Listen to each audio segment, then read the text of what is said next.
Hello, and welcome back to the Awaken and Align podcast. My name is Laura Chung, and I'm so excited to present to you my conversation with Jonathan Louis Dent. We talk about how the outer planet transits of 2025 to 2026 and beyond are ushering in a revolutionary time.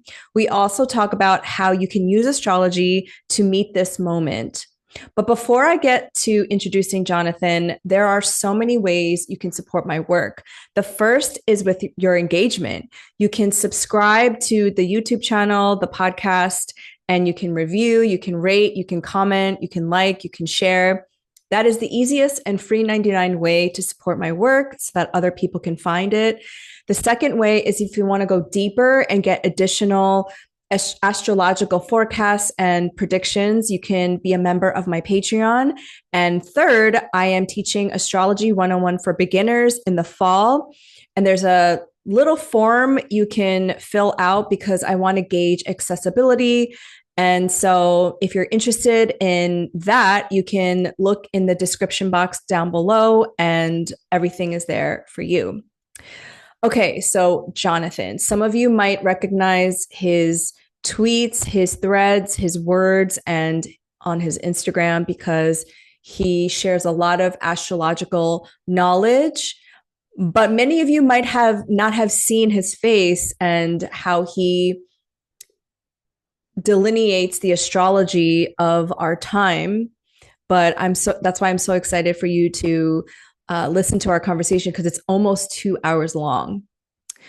Jonathan is a father, assistant professor of theater, writer, consulting astrologer, and numerologist, and an initiated priest of Ifá and Ò.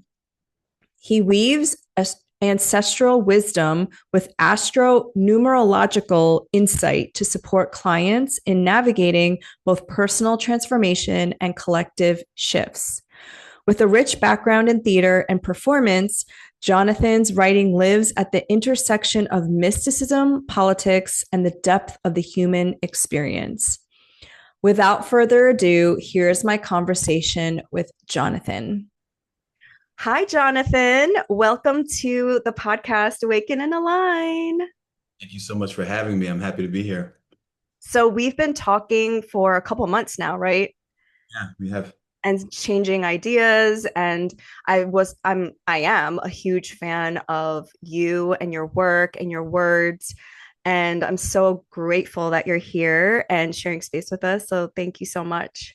Thank you for having me. I'm a fan of you as well. I love getting to nerd out with astrologers. I don't get to do it as often as I like. So this is just, this is a really great opportunity for me. I'm very thankful. Thank you. Can you share your big three or Oh yeah. Oh yeah. okay. Not about sharing that, at least. I am a Scorpio rising, Sagittarius sun, Aquarius moon. Okay, so we have the Aquarius moon in common, which is why we've been nerding out like hard. Right. Exactly. And Exactly. and what got you interested in astrology? Was it curiosity or crisis? Crisis. Crisis for sure. It was always sort of in my peripheral. It was always sort of in my vicinity through previous relationships. And I was always sort of that kid that was open to sort of non-left brain ways of thinking about reality. So how that translated for me in high school, for instance, was I was on YouTube looking at like UFO sighting videos just because like I was curious about it, right? So like God. I'm open to all sorts of things dealing with the occult.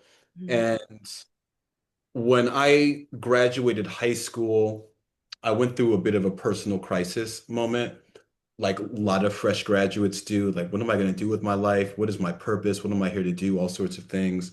And it was really bad. It was really, really bad. And so, a pretty dark, depressive episode and era of my life.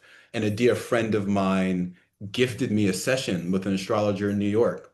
And I was at such a low moment in my life where I was just like, whatever, I'll accept any I can get. And so I went to this astrologer's house. He lives in New York in a brownstone uptown, went into his space, and we spoke for about 2 hours, and he knew too much about not only what I was going through in that moment, but also things about my childhood and things about my hopes and dreams. It wasn't only that he was speaking very specifically to what I was experiencing currently, but he knew a lot about what I had been through, what I was hoping to get to, all those sorts of things.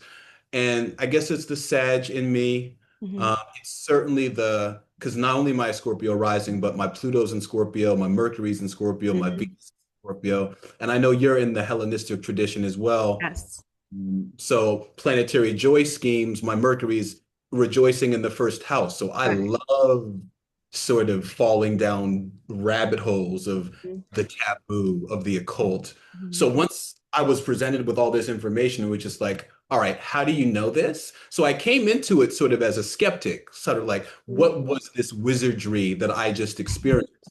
So then I started learning about my chart and connecting the dots, and life continued to unfold for me. And I started to hold space for friends of mine in my life that were also going through crises. And it's evolved to the point now where I hold a lot of space for people kind of going through their shadow soul moments. A lot of dark nights of the soul find me. And that's always so interesting, right? Like as astrologers, we often attract clients that are going through things that we personally have gone through, right? Yes. So I attract a lot of people that are at breaking points, that are trying to make pivotal changes. So yeah, I came in as a skeptic, and then it didn't take me too long to start really swearing by the Kool-Aid. And now I think it is really, really incredible. And I believe in God. I'm a spiritualist. And when I say God, I don't mean like the white man in the sky with a beard. I mean God that is everything. Yeah. I worked with a psychic therapist for a few years that would say that God is in drag. Everything is in drag, essentially. God is in drag everywhere. Whether it's a tree, that's God in drag. A cloud is God in drag. So I always, even the empty space between our eyes and our screen right now, that empty space, the consciousness that we often take for granted, that is God itself. So I think astrology is a language of God, as our tarot, as our different modalities as well. So that's a very long answer, but all of that to say, crises brought me here, and crises has enabled me to stay here and hold space for others going through the same. I love long-winded answers and when people go off on side quests and tangents. I have a Mercury in Pisces, as you know, so no, you don't have to apologize. Um, and you were, I don't know if you said recently, but you were initiated as a priest is, to the Ifa tradition. Right. Yeah. So this past January, I had never been to Africa before, and I got an opportunity to go to Nigeria, specifically Abeokuta, Nigeria, and I initiated to become a priest of Ifa, a priest of Oshun, the Orisha Oshun, the Orisha Egbe, and the Orisha Egungun. For those that might not be familiar with what Ifa is one of the African traditional religions. It is a indigenous practice that originated in Western Africa, and it's a land-based practice. In Ifa, we have ancestor altars, so we're in communication with our ancestors. We also honor the Orisha, which are the forces of nature. Mhm. So the things that I love about Ifa is the deities within Ifa, you can go to them when you go to the river. Like I mentioned, I'm a priest of Oshun. Oshun is the Orisha of the river. I one day will become, God willing, a priest of Obatala, who's the Orisha of the mountain. So it's a really beautiful practice, and it's also like a very powerful divination system. So people go to Babalawos, which is the Yoruba word for priest, and you'll go to a Babalawo and you'll see these different divination tools that a priest will use to get energy and to read what's coming up for you in this moment, what you might need to do to orient yourself in a new way so you're more aligned with purpose. So, as an astrologer and a numerologist, because I also am a numerologist. Oh, are you? Oh, Oh, yeah. Oh, oh, I didn't know that part of you. This is exciting.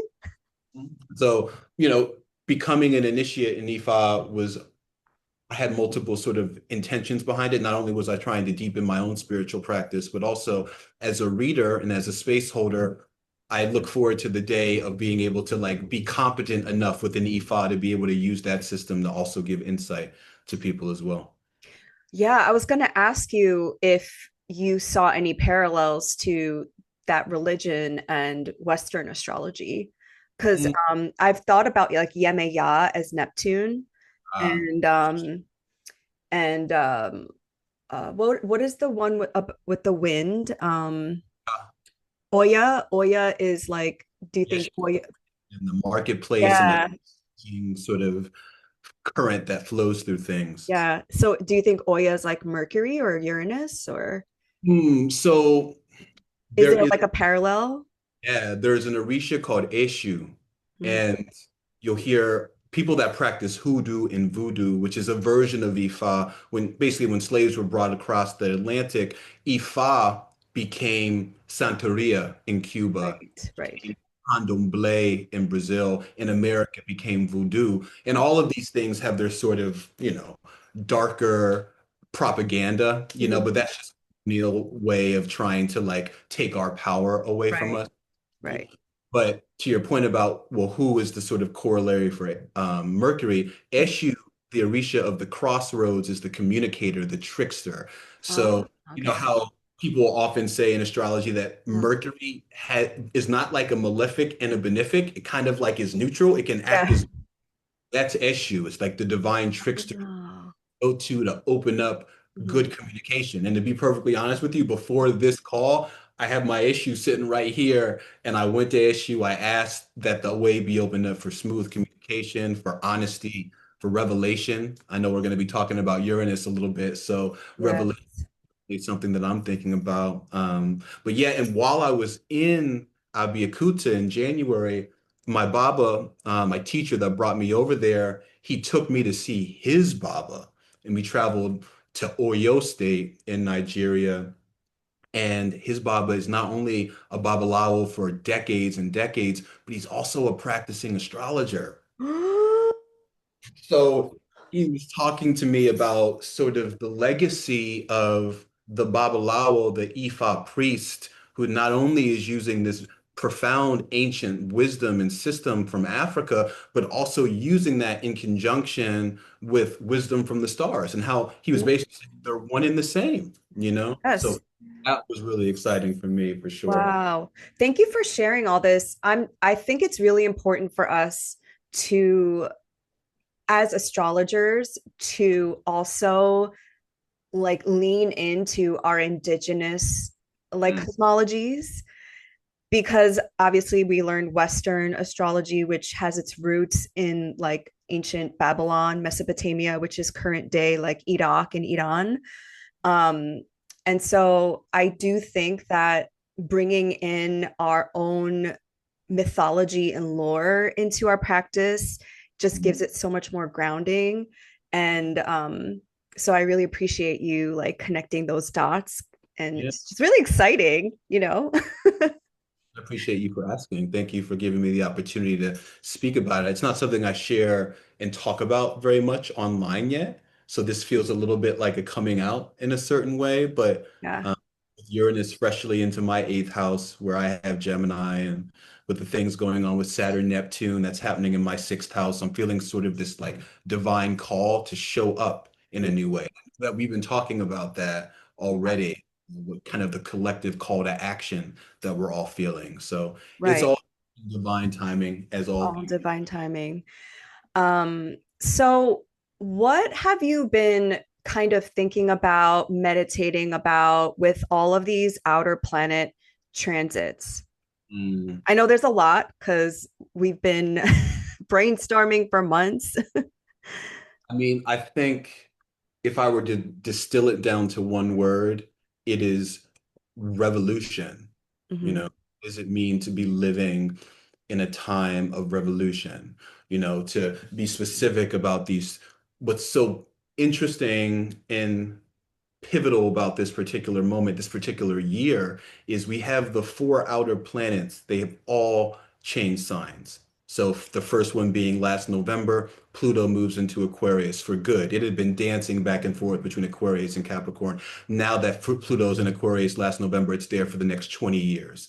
Then after that, we have Neptune going into Aries in March. Then after that, we have Saturn moving into Aries as well in May. And then most recently, we have Uranus moving into Gemini. And as I know, you know, because we've been talking about it, particularly this Pluto and Aquarius energy, this Uranus and Gemini energy, it rhymes, because history is rhyming always. It rhymes with these previous periods of revolution, So I Yeah. actually got to an interesting conversation with somebody recently because I posted something about, the significations for revolution here in America. And somebody, I forget where they are in the world, but they were like, this is a very American-centric take. And I was like, I hear you and I get you. But also within the context of the American Sibley chart, which is the chart that we use as the birth chart for America, that July 4th, 1776 chart, um, we have as a nation our Uranus in Gemini.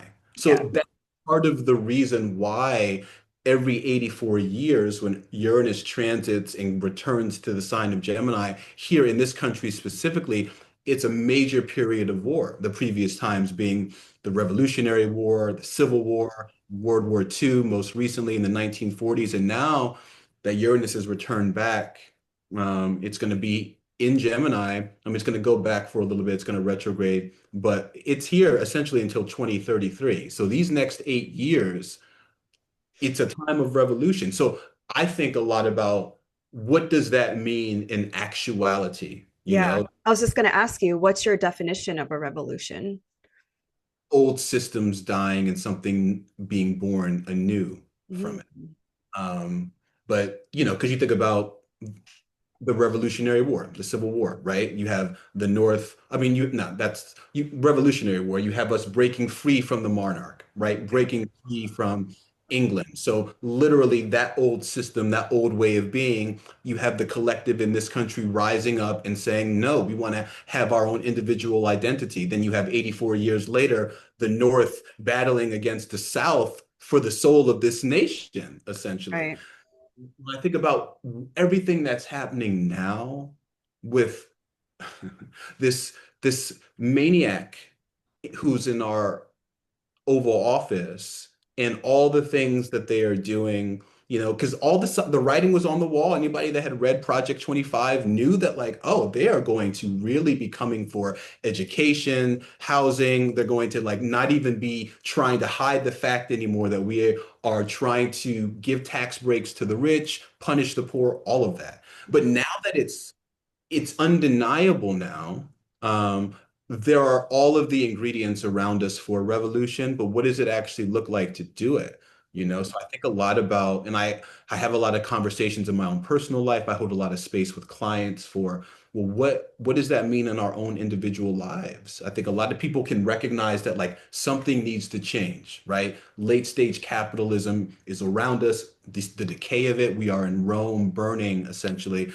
But what do we do to facilitate the decay and the death of this old system and the birth of something new? And I think that's where Uranus and Gemini can come in to teach us a major thing about what does it mean to sort of reclaim information? What does it mean to reclaim our power structures on a local level?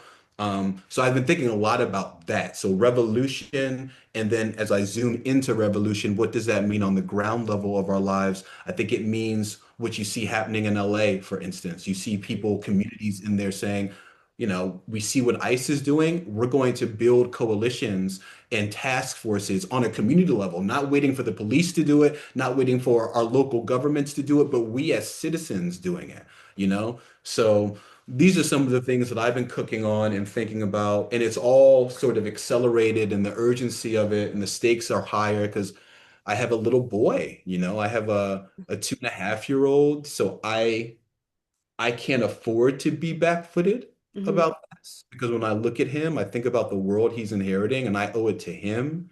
I owe it to my ancestors that fought hard as well during their era to try to fight for something better. So yeah, I've been cooking a lot on revolution and what that means to really be living in the time of it and what does it mean to be in the practice of it, you know? Right. And everybody has a different role. And I think when people ask, what should I be doing? that's something that you need to ask yourself. And it's something that's very personal to everybody. Like nobody can tell you what to do.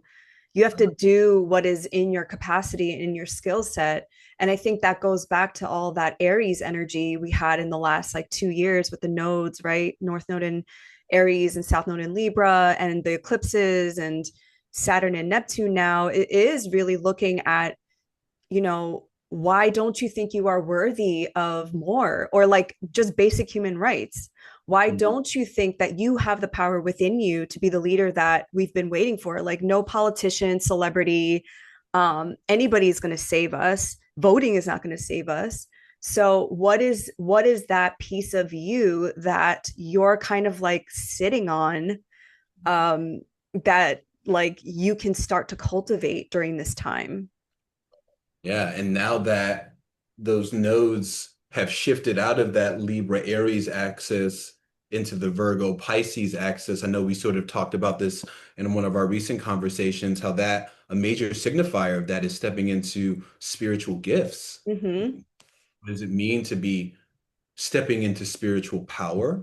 And again, spiritual power means so many different things for so many different people, right? So there's no sort of monarchy on that. Right. But do you think that we're living in an era right now in which discernment is super important, especially with this Saturn Neptune signature that we're in right now, which is represents so many things, but one of them I think is misinformation, being able to like discern what's real from what's not. And if you're somebody out there that's trying to really strengthen discernment, understand that that is an inherently spiritual practice. So what does that mean for you? For me, it's meant going back to the land. It's meant going back to my ancestors and being in dialogue with them. For somebody else, it might mean being in the Bible and studying Jesus. And like, I think it's all true. I mean, to the point about God being drag and, you know, God in drag, I think religion and spirituality shows up for us all in so many different ways. But I do think that if we're going to survive this moment, the spiritual has a large part to play in that, you know? And being rooted in your body, South Node and Virgo. It's like you can't just live up here in this like love and light kind of unity consciousness thing, right? You have to also integrate it with what is practical and what can you do at a very small, detailed oriented level, which I think is that South Node in Virgo. And interestingly enough, we are recording this on July 21st, 2025. Mars is conjunct the South Node and Venus is at the bendings of the nodes, which I just realized this morning as I was like doing the research, for our podcasting. But I do think it's an important time for people to do a lot of inner work. And when you do the research of, oh my gosh, all the roots of all the stuff that we are going through actually dates back to like medieval Europe, and how through colonization the first step was, colonizing people's spirituality and having them convert to Catholicism and making you disembodied of your own like knowing. Mm, And I don't know, there's just so much like reclamation and repair that needs to happen. And I think without that foundation, mm. and that embodiment, I don't know how we are ever going to create new systems. As Absolutely. yeah, as you were mentioning in one of our voice notes, you said like we need to create something brand spanking new with Saturn and Neptune. Yeah. Saturn and Neptune coming together literally in the first degree of the Yes. zodiac next February. So Yes. literally, you have the planet Neptune, which signifies so many things, which you've already talked about and with that episode with Camille, which was brilliant, by the way. Thank you. Brilliant. But you have the planet of transcendence, illusion, dreams, imagination coming together with the planet of form and time, Mm-hmm. Mm-hmm. karma. Mm-hmm. So those two planets, I find it so interesting that they are the ones that are birthing something new Mm-hmm. next February. And to your point about that South Node in Virgo being a sort of signaling to root in the body, I think that's especially true within the context of the North Node being opposite in Pisces, because on sort of the more positive side of Pisces, that is intuitiveness, that is psychic ability, that's all sorts of clear audience and clairvoyances that are emerging. But on the shadow side of it, it is escapism. Mm-hmm. Okay, things are getting so intense. My doom scrolling has reached Yeah. such a height and a crescendo that I want to like drown in vices to numb out. So that's what I think, that's what is particularly challenging and also an incredible opportunity for this moment that we're in is, can you be watching the horrors that are unfolding all around us in real time and they're being literally streamed for us in a way Mm-hmm. that we've never had so much access to information. Can you sit with it and not numb out? Can you Yeah. sit with grief? Can you sit with the horror of it? Can you acknowledge it? And then can you use that as some sort of springboard, a catalyst for action? Not to become sort of a quicksand of despair, but to be sort of a fuel to say, I'm not going to stand for this. So that might mean if I'm out at the supermarket and I hear somebody spitting nonsense, it means calling them out, you Mm-hmm. know, means showing up wherever we are in our localities and answering the call. You know what I mean? Yeah. Oh, I love that. That's like Uranus and Gemini being the little disruptor of your neighborhood. Totally. Calling out your racist neighbors. And to your point, what you were saying, that also reminds me of people getting more and more into like virtual reality and realities that aren't like this one Yeah. and trying to escape that way too. Yeah. Because this one's just too terrible to deal with. I think that is also, A big portal when I asked you about your opinions about chat GPT. yes. I was reading this story a couple of weeks ago about this dude who's married, has a 2-year-old son, Mhm. but he had like reached the like word capacity within all of the conversations he was having with his chat. Apparently, after if you reach like a certain crescendo, chat resets itself and it forgets everything that you've talked about, and how he sobbed for days because he realized that he was in love with his chat GPT, you Oh know, my gosh. as a 2-year-old, you Yeah. know, and I don't know if you've ever seen that Joaquin Phoenix movie, Her, but like Yes. such like we're living in this Yes. age in which so many people are developing these relationships with technology and with AI, and so much of that is Pluto and Aquarius as well. And you know, there are conversations to be had around, is it a tool that can be helpful? Mhm. Sure, in certain contexts, but also it's undeniable how much damage it's doing in terms of the water resources that it uses up, all Mhm. sorts of things. So all of that to say, like, I think we're living at a time right now in which technology is changing faster than it ever has. Mhm. Our awareness about the systems of control that are sort of, pulling the strings in our lives, we've never been more aware of the strings around us.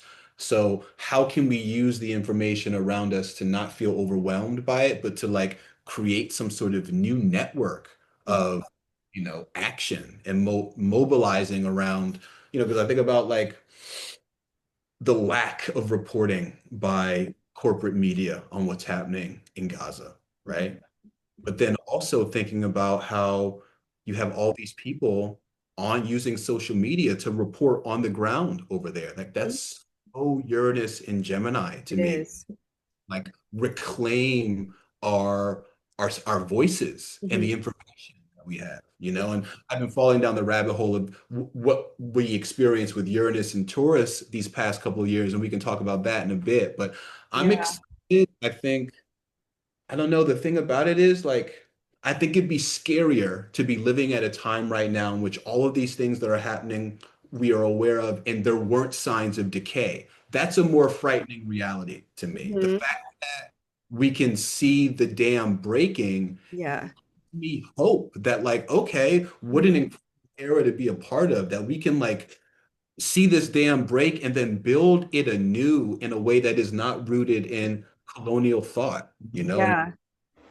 I think it was Saul Williams. There's a clip on his Instagram where he was doing like a podcast interview, and he says that it is our responsibility. in the underbelly of empire to be the ones to dismantle it from within.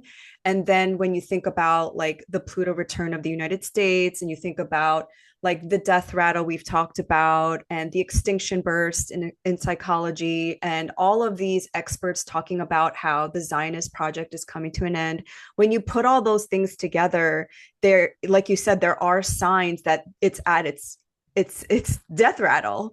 And so it does give me hope that we are the ones, that can ritualize that death, but then also be the midwives for whatever's coming through. And I think it's important for people to remember that like we're not like at the beginning of well, who knows, right? Because empire just transforms.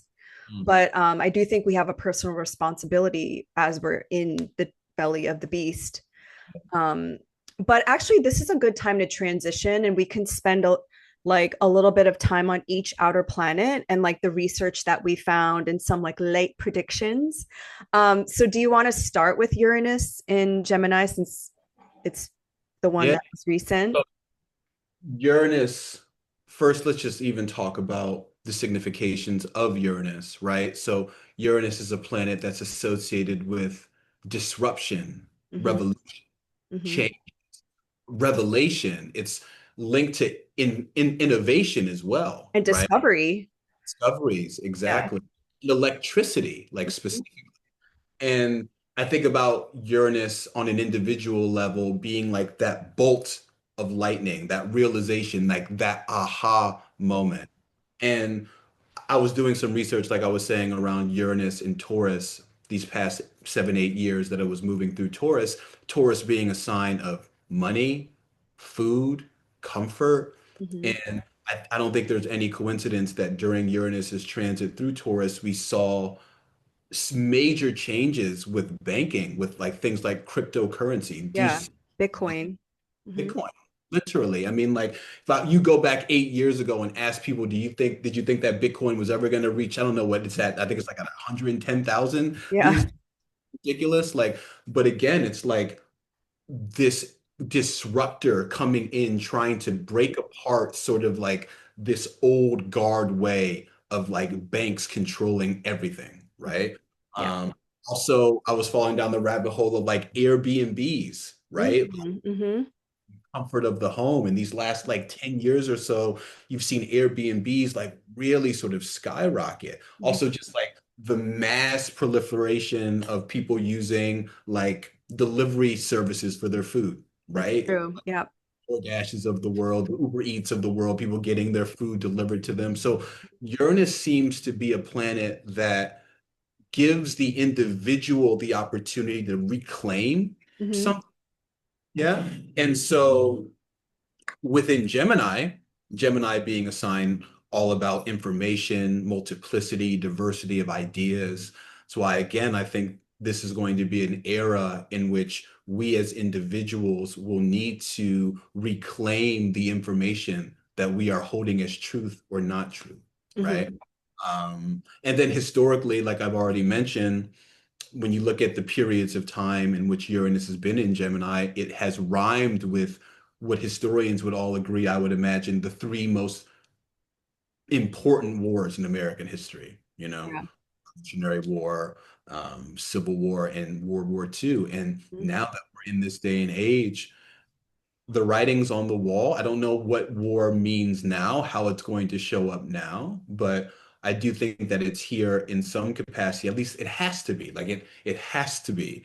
And who knows how it's going to show up in our lives. It might be information war, Mhm. It might be more of like, all right, once we start really seeing these deep fake videos that like are implicating like world leaders saying things that they didn't, we might be brought into global war because of a video that was misinformation. So again, coming back to the need for discernment and being able to really suss out what's true, what's not true, and to bring it back to reclamation. I think it's really important. It's going to be important, like the Uranus in Taurus era, we reclaimed the banking system so that we as individuals can have our own sort of autonomy. I think we're going to have new sort of decentralized educational systems, decentralized grassroots systems, and you're already seeing that. Like, Mhm. I feel like I've connected with so many people these last 2 years because of what's happening in Gaza, Mhm. right? Like Yeah. people around the world just like using their platforms, using their voices to basically say, this is awful. We don't want to stand for this. And in so doing, you find your allies. It's like Yeah. you You find your people. find your people. Mhm. So I think we're in the era right now of revolution. And what that means is finding your people so that we can like be strength in numbers. You know what I Mhm. mean? Exactly. Also, going back to what you first brought up about like every time Uranus being in Gemini, like the US has been involved in some kind of war.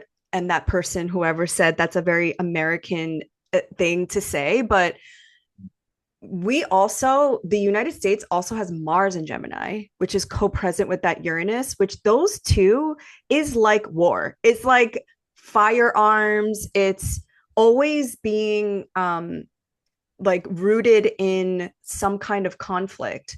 So I don't think it's just the Uranus. I also think it's the Mars. And I was watching like a soldier's funeral at like Arlington Cemetery, and within the ritual of the funeral, which I don't think America as a culture has like rights, death rights, Mm. but were shooting they were shooting guns, and then Uh, they put the bullets in the flag. I was like, how American is that, right? so, So it is like it is that added Martian energy of like every time that Uranus is activated, it is a war. and to your point, so we're so synced because I was falling down the rabbit hole in prepping for this of what are some of the signatures of Uranus Mars aspects. Mm-hmm. Explosions are literally a Yes. major Mars Uranus signification. And I was listening to the astrology podcast, Chris Brennan, Yeah. Austin, love them.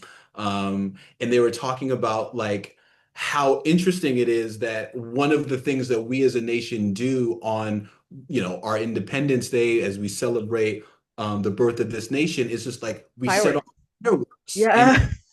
that is like a very uniquely American thing. Like other countries aren't blowing things up like, Right. you know? And Right. most recently, we had this Uranus Mars square a couple of Mhm. weeks ago, and that happened to coincide with Israel, US bombing Iran. Iran. Yeah, that's true. So it's cooked into the batter of our chart. US. Yeah. Yeah, with Mars co-present with Uranus. That's why if Uranus was there alone in Gemini, that would be one signature. But the fact that it's there with the planet that signifies violence, Mhm. aggression, war, that's why that signature is there as well. Yeah. Yes.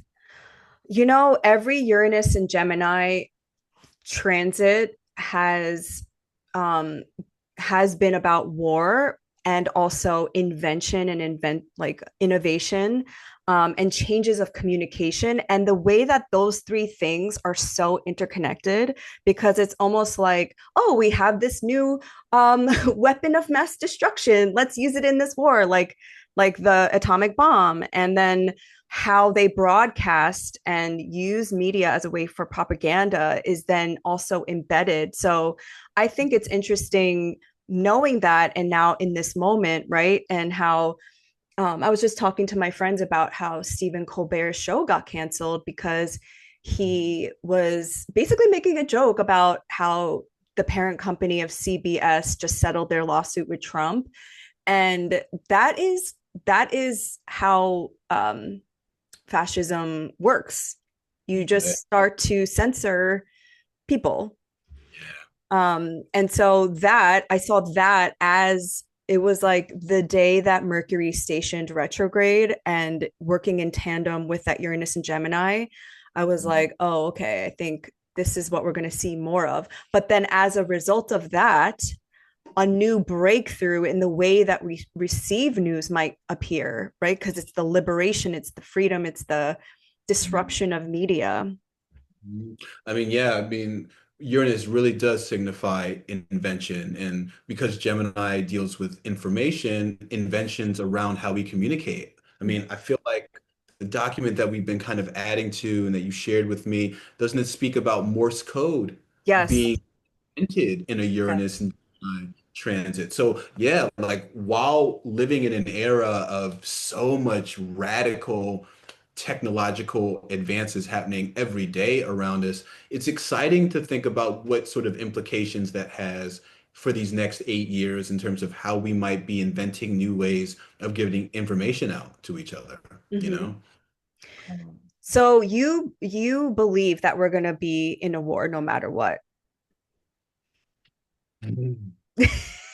I hope so. I hope so. I hope. I think all of the players are there. All of the signifiers are there because you have one of my favorite sort of pastimes in this current moment is to scroll on X and different social media and to watch MAGA sort of in real time Hmm. who this man is and Hmm. watching their illusion be shattered around him, right? Yeah. So I think as more people awaken to this two-party system being two sides of the same coin, Yeah. you know, I think as more people also just experience so much economic strife, Hmm. um, just unknown uncertainty around survival. I think that we're going to reach a point where we're backed up against the wall and we have no other choice but to fight. I mean, I have to believe that because the alternative is too scary. I don't want to think that we're just going to be sort of placated and numbed out. But I think that's part of the scary part of Uranus and Gemini is like that signification of it becoming system overload. It's like, okay, we are overwhelmed with so much information that like we literally starting to hardwire a little bit Yeah. the paralysis of information essentially. But one of the things that I was sharing with our voice notes earlier today was what's so interesting about the US Sibley chart is we have an IC, the lowest point of the chart, Mhm. associated with our foundation, our roots, our ancestral memory. It's at 1 degrees of Aries. Yes.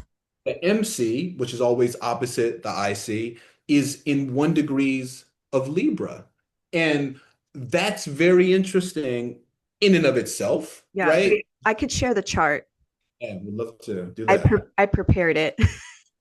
Oh, look at that. We fancy. We Love fancy. it. Yeah, there she goes. So I So can do the transits. Yeah, here we go. goodness gracious. Yeah, look at it. So yeah, you'll Like see right on there. right on that fifth house, right down there in Aries, Neptune, your Saturn sitting there, both in retrograde right now. Mhm. I feel like that is the shattering of like deep-seated ancestral memories that we have, right? What Mhm. does it mean to have an IC, a foundation in Aries? That in and of itself is a signification for like this country has a foundation in violence and Yes. horror and aggression, Yeah. right? And it's think of that MC, that public persona, what we're trying to sort of project to the world is Mhm. this sort of Libra, we're very just, we're all about Democracy, democracy. freedom. Let's come into your country and teach you how to run it. Let's give you Yes. American democracy because it is the only way to be. And again, with our MC getting opposed right now by that Saturn Neptune conjunction, and that's going to happen again next February. That whole sort of projection that we've been trying to really give out and distribute it into the world, that's getting shattered right now. I mean, in like that's not really breaking news for the global majority. I think many people have long ago sniffed out what America is about. But I think here Yeah. at home on a local level, I think we're going to continue to see sort of a mass awakening. At least I hope we're going to see a mass awakening over, what is the American dream, the illusions of that. Mhm. So if that no longer exists, what comes to replace it? What is the new dream that we can have of America? What does that look like? And that's something to bring in the Neptune again, which deals with our imagination, our ability to sort of dream about something that we can't even conceive of yet. That is Right. really interesting to me. Right. Something that Camille mentioned in the Neptune episode was that the Emancipation Proclamation was Neptune opposing Saturn in Libra, which is exalted, right? But that was kind of like, here you get this pretty law that emancipates you, but we're not really going to give you freedom in the ways that it matters, right? And so now with Saturn and Neptune coming together in Aries, where Saturn is in its fall, and I personally think in a country's chart in the mundane sense, we need a fallen Saturn. We need the structures to fall. And so now it's kind of like, how are we really going to create structures that are really like liberatory? It's not just like this pretty 15th, 13th, 14th, 15th Amendment, but really structurally, like how can we liberate people, Hmm. liberate And ourselves? right. And with this chart up, I can't help to look at sort of the aspects that are happening with all of these planets. That Uranus in Gemini now, freshly ingressed into Gemini, forming that sextile to that Mhm. Saturn Neptune right there. So there is some support rays that Uranus is receiving from that conjunction. That's interesting to me. Yeah. It's also receiving that trine from that Pluto in the early degrees of Aquarius. That's interesting to me as well. So there's so many different layers of interpretation, but I think the signals are there for, if not like actual war, at least there being a war and a revolution within consciousness, a revolution within, all right, what are we going to do to stand up to these systems of oppression that have never been more apparent? Because I think the great gift that Gaza has given the world is it has woken so many people up, you Yes. know? Many people were aware already of that conflict, but so many more now. And I think we know the full extent of the horrors in a way that we didn't know years ago. I mean, like, just to implicate myself, I knew about the apartheid system. I knew that Gazan and Palestinians were suffering, but I don't think I knew to the full extent. How could I? No. But now Propaganda. How much money do they spend on propaganda? Billions of dollars. so much. And what you were saying about like the revolution of consciousness, this is why I truly believe that consciousness is so strong. Okay, not so strong because it's there, right? But I think some of us agreed to come here to remember that we are a part of consciousness, right? And that once you find out the truth, there is no going back. And that truth makes you speak out. It makes you act in ways which you're just kind of like, oh, I'm not ready for this. But it's like that consciousness that you see, we are all one. And therefore, this is unjust and we have to do something about it. Right. Yeah. I mean, because one of the major significations of Aries, where that Saturn Neptune are sitting together, Aries represents our individual will, our Mm-hmm. sense of assertion. It's also courage. Mm-hmm. It's fuck around and find out. Out. So scary to be living in a time of revolution. But you need the fear, you need fear to know the strength that you have within. Fear and courage go hand in hand because you wouldn't Exactly. know how courageous you were if you weren't afraid. So Right. I'm not suggesting by any means that like this is something that we shouldn't be afraid of. It's scary. This reality is scary. But again, I would posit that to live in this current reality and to not act, to remain silent, that's far scarier than That's so much scary. Yeah. what I'm I saying. also think of like anger and rage is actually what burns away the fear. For me, Mm, anyway, that's how I use anger and the rage that I always feel. It's also like Han. We have a word in Korean that's like repressed generational and ancestral trauma that's like we don't know what to do with that. And I think it's a powerful catalyst to burn away fear if you have that practice. Oh my God, no, it makes me think about Audre Lorde. You know, she Mhm. sacred rage Yes. and how it's a powerful force when channeled correctly. Because again, to come back to that, where the nodes are currently, because we're about to be in eclipse season again. It's around the corner. Come September 7th, I think that's going to be the eclipse in Pisces. Then we're going to have that September 21st, the last eclipse in Virgo. We are in this time right now in which, to your point earlier, can you have the courage to root in your body, to feel the enormity of the feelings that you have right now and not escape, not try to numb yourself, but really feel it and allow that feeling to be the thing that compels you to, yeah, curse out that person in the supermarket. That's, you know what I'm saying? Or like whatever. But we all have to play our part, to your point. And like, I feel like we were having voice notes sending back and forth, and I think a lot about what it means to be an ally now.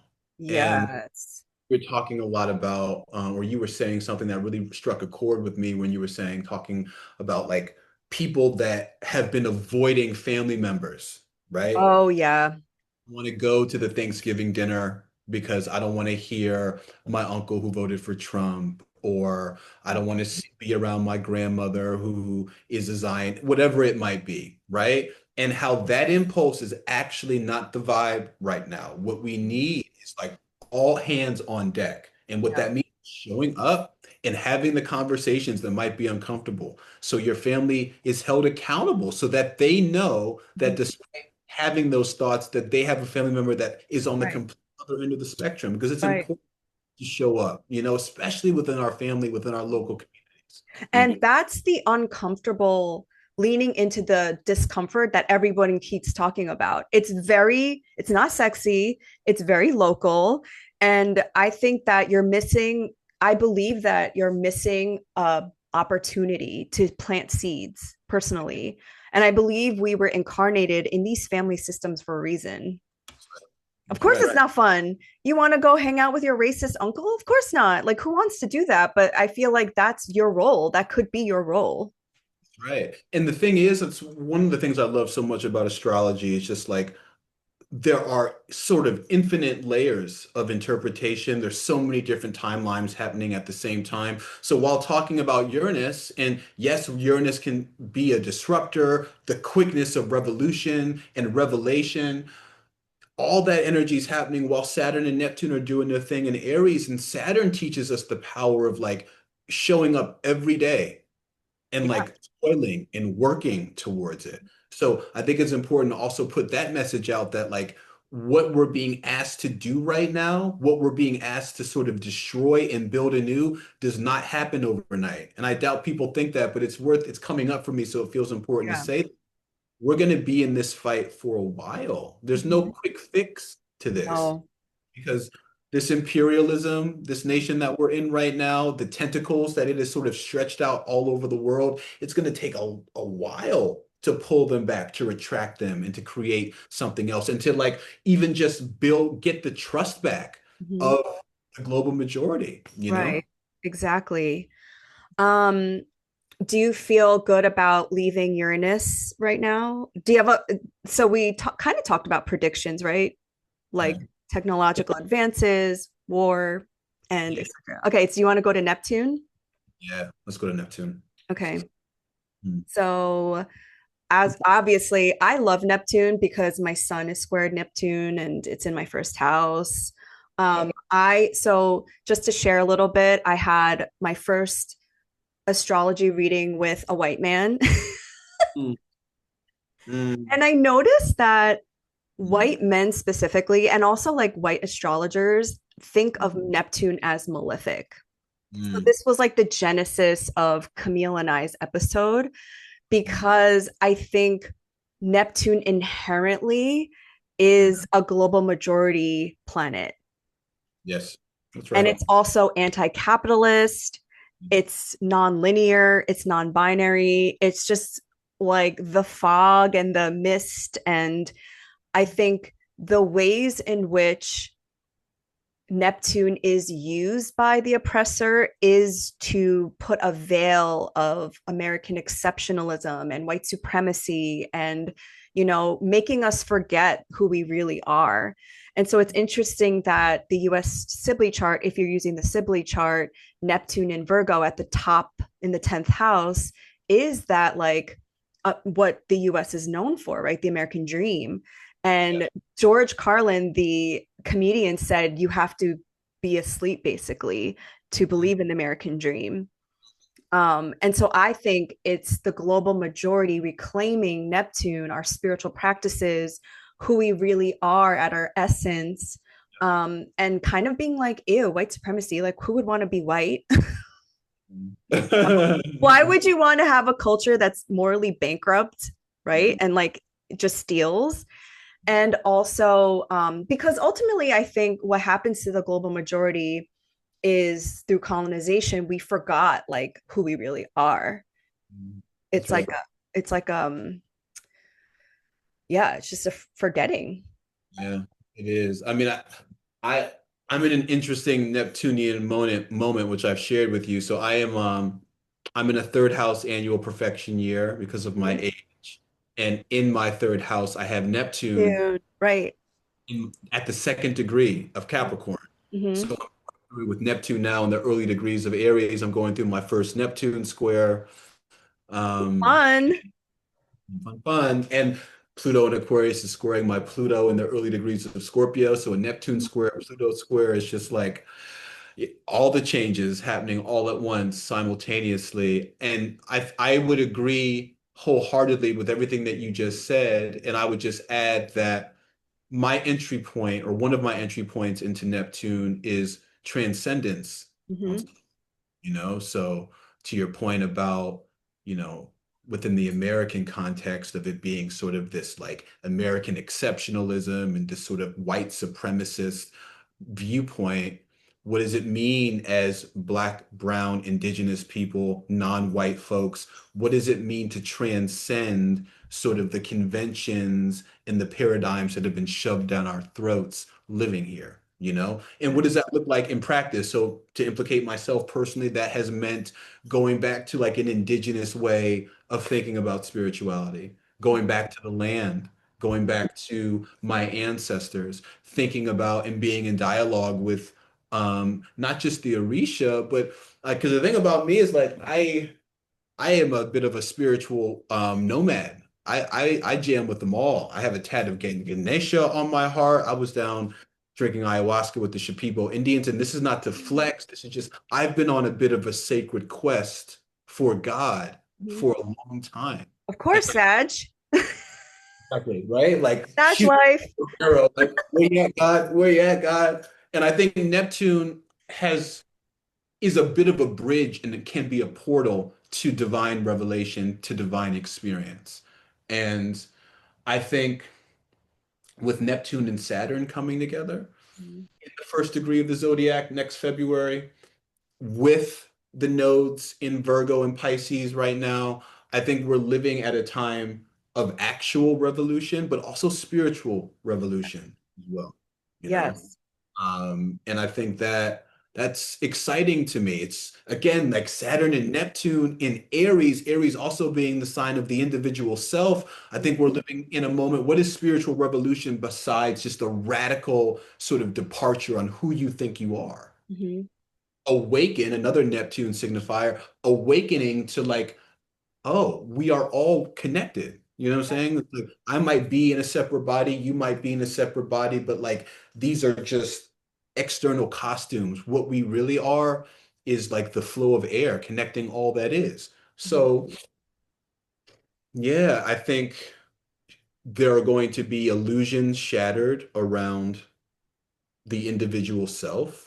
I Mm-hmm. think there's going to be a certain awakening to, wow, yeah, how they're treating those people over there, it affects me Yeah. because how they're treating people in Gaza, if you don't see the echoes of how black and brown and marginalized people are treated here, you have not been paying attention. So I think we're going to continue to see people awaken to, oh my God, we really are all connected. And what does it mean for us that have been oppressed to rise up against this? Because I mean, to your point about like white supremacy and like white majority thought, like I think part of the reason why the death rattle is happening right now is because they can feel the power slipping a Oh, bit. yeah.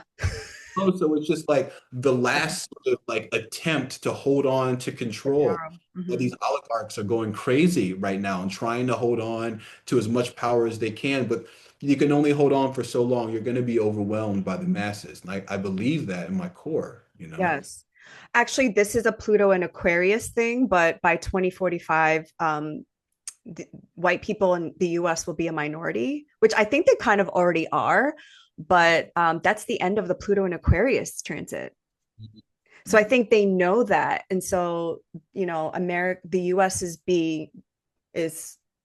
becoming brown again and they're worried.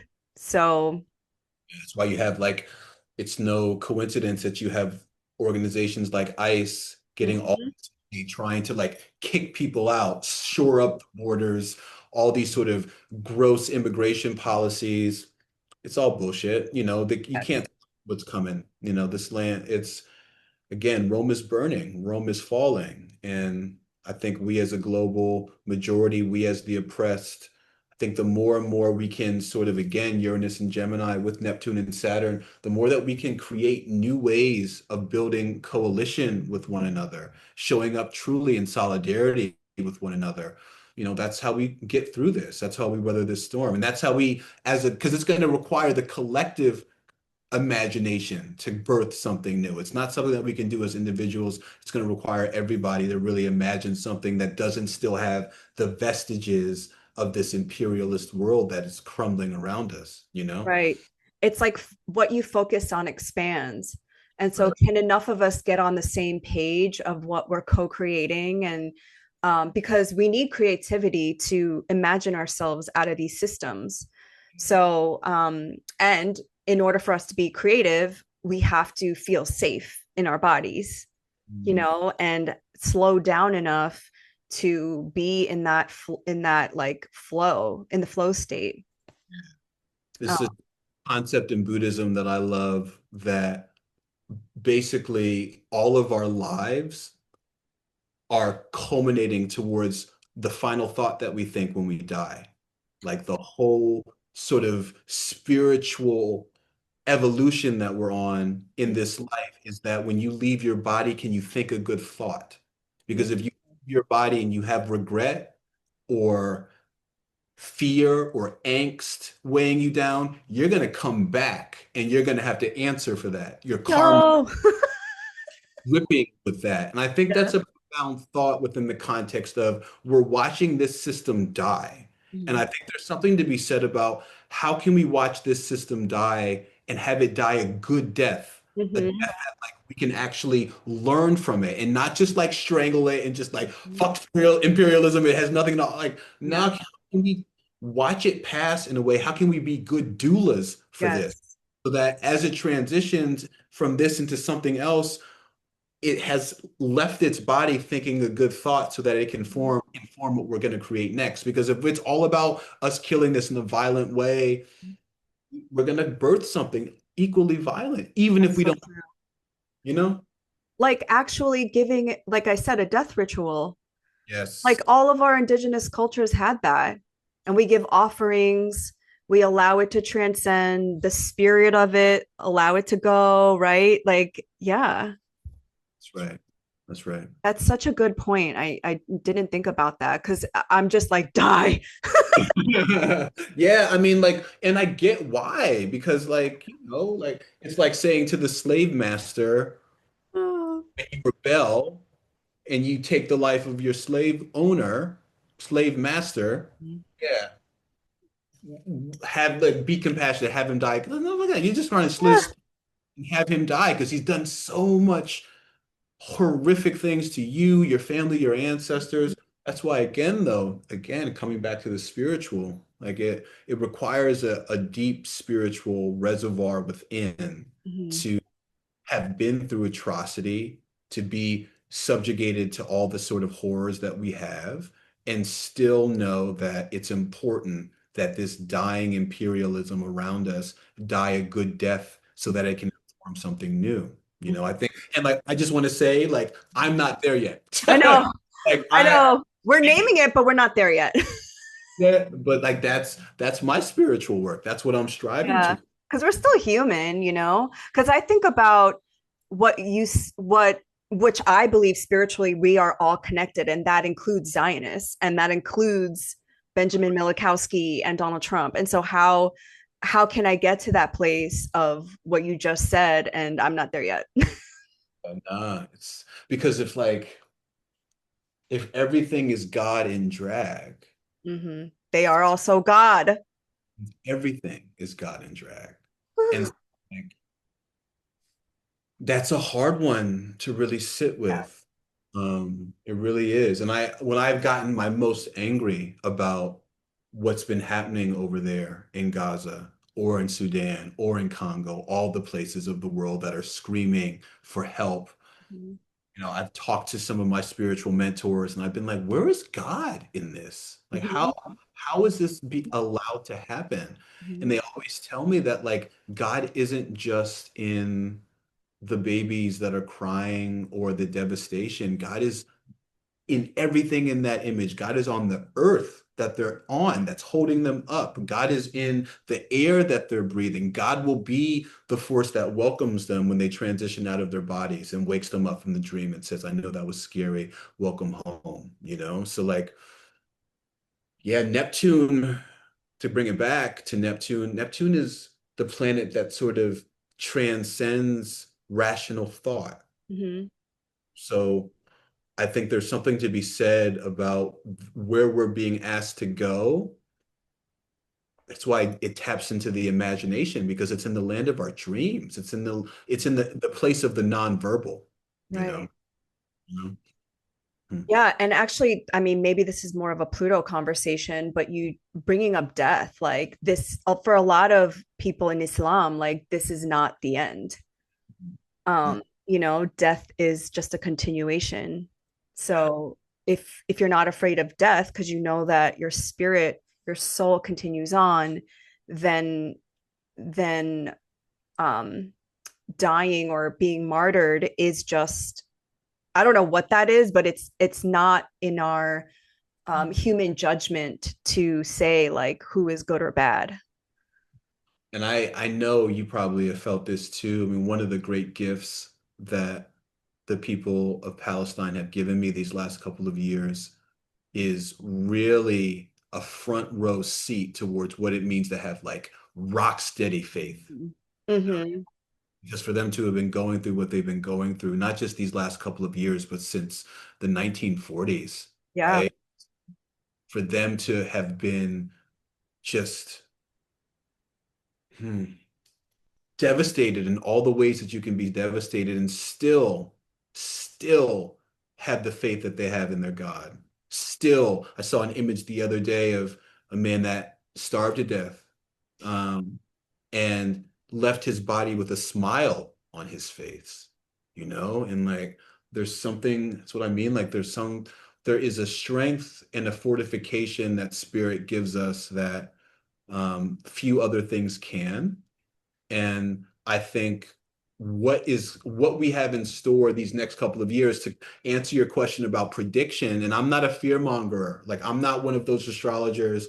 When you were talking about that white astrologer, I kind of instantly knew where you were going to go because I sometimes like those sessions with people like that can kind of be very heavy in the fear mongering. You Mm-hmm. know, it can be very doom and gloom. Mm-hmm. I find myself in being an astrologer that gives you the real, but also gives you a sort of roadmap towards the hope and the restorative, because it has to be all of it. You Right. know, and I do think though Uranus these next couple of years in Gemini, Saturn, Neptune in Aries, Pluto in Aquarius for these next 20 years. I don't think in this country we've seen the bottom yet. And that's a scary thought. You Mm-hmm. know, already feels so bad. It already feels like, how can it get much worse than this? It can. It can. I feel like it's been the bottom for indigenous people here forever, since the founding of this country. I mean, talk about concentration camps, like the Yeah. reservation, It's like, slavery. Like I feel like it has been bad for a lot of people. And I think now, because it's starting to hit people in a way that like people who are privileged, people who are white or white bodied, now they're starting to feel it. Now they're like, oh, wait, America's not a good place to be. mm, yeah, it's like everything's coming home to roost now. And people are, yeah. Because when it affects you is when it shouldn't have to affect you to care. Mm, Because when you can murder people and take away their homes, they can literally do that to you. mm. And so, yeah. Yeah, no, it's funny. I kind of want to read it actually. Saul, you mentioned Saul Williams earlier. Saul posted something on his Twitter today that kind of took my breath away a bit. Let me see if I can find it. But basically, he was talking about, with all these acts of aggression that we're hearing about, here it is. With each passing massacre, a bombed kindergarten, the bombing of a water plant, the repeated killing of starving people waiting for aid, while destroying their homes and luring them into camps, the refrain I keep hearing in my head is, "This is how the West was won." You know? Ooh, wow. do you think, how do you think Native Americans are feeling right now? Mhm. Like, how do you think people talk about American exceptionalism and like, it's what's like the hypocrisy of, the American dream and like the audacity to like fire off these fireworks and like, oh, the 4th of July, I independent, know. independent to who? You know? Exactly. It's so like it's not only disrespectful, but it's like such a slap in the face. It is. It really is.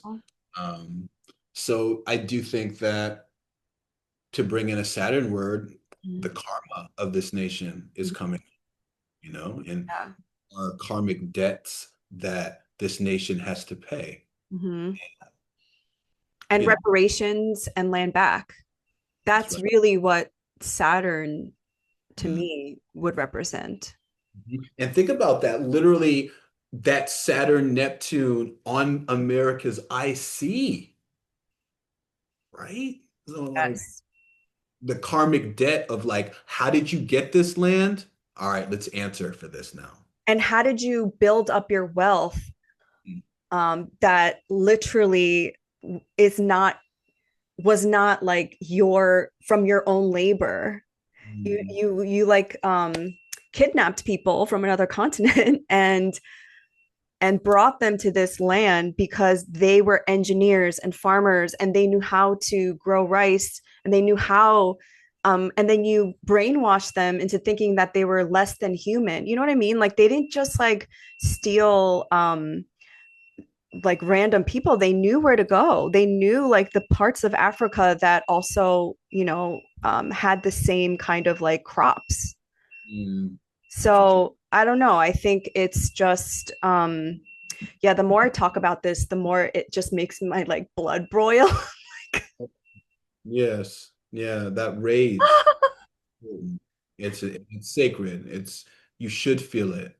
If anything, I always say like, one of the thoughts that's helped me navigate all of the emotions that have been coming up these last couple of years, watching what's unfolding, is like, thank God I feel this sadness. Thank God I feel this anger. It's a litmus test for my humanity. It's like it Yeah, looks like I'm still able to feel. yeah, A lot of people that have just like, when I see sort of, I posted something recently about what's happening in Gaza right now with people starving, and it went well on certain platforms. And whenever that happens, like the Zionists come out of the woodwork, of course. they have their talking points, and it's just like, that's they are so devoid Mm-hmm. feeling. Mm-hmm. Like, can you not, stop it, stop it, stop it. Can we actually have a conversation Mhm. about these children being Mhm. starved to death? Mhm. Like, but Hamas, but it's just like, wait a second, wait a second. Do you not have any humanity left? You know? So again, I say all that to say that rage, that anger, that grief that we feel, that is an indication our humanity is intact, and that's going to be the thing that saves us and compels us forward, you know? Wow, thank you for saying that. Oh my gosh. Thank you. Another delineation of Neptune is that it's oftentimes like it symbolizes like the film industry and art, you know? Yeah. And I think it was during the American Civil War when the first like war photography emerged, right? And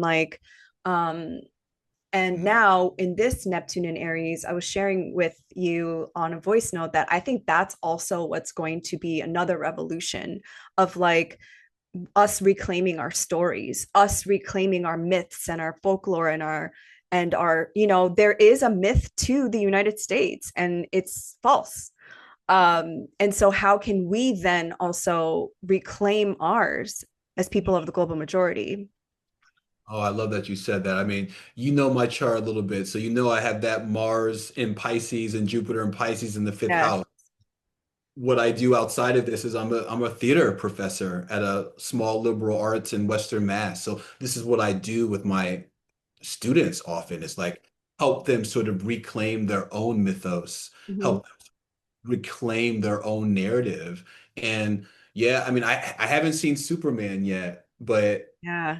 seems like an interesting film of the moment in Mm-hmm. terms of what I understand about it, at least there being a very sort of on the nose commentary on Superman being anti-genocide. And it's going to be interesting to see over these next couple of years the type of art that is created out of this moment. Because I think, you know, again, in the Sibley chart, that Aries is in the fifth house. Mm-hmm.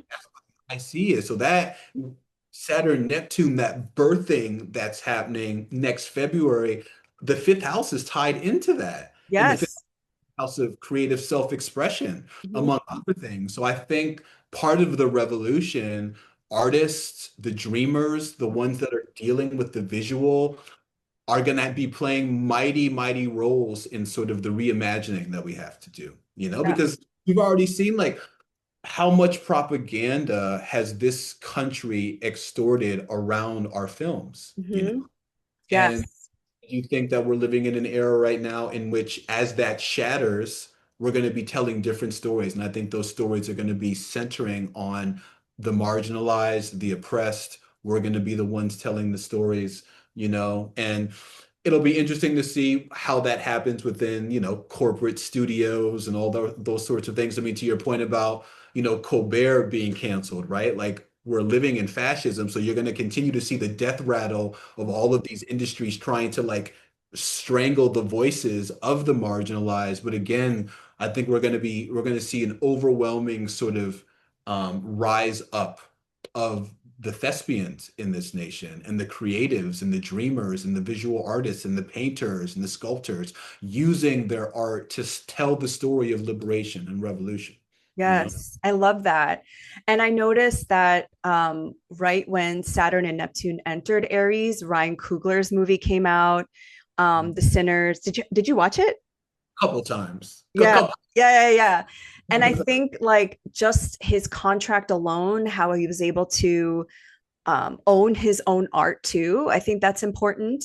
And the way he used that movie as an allegory for assimilation um, and the like what ownership is, right? And like who owns what and who's invited to certain spaces or what. I mean, what And did you think the movie was about? so many things. I mean, So many like things.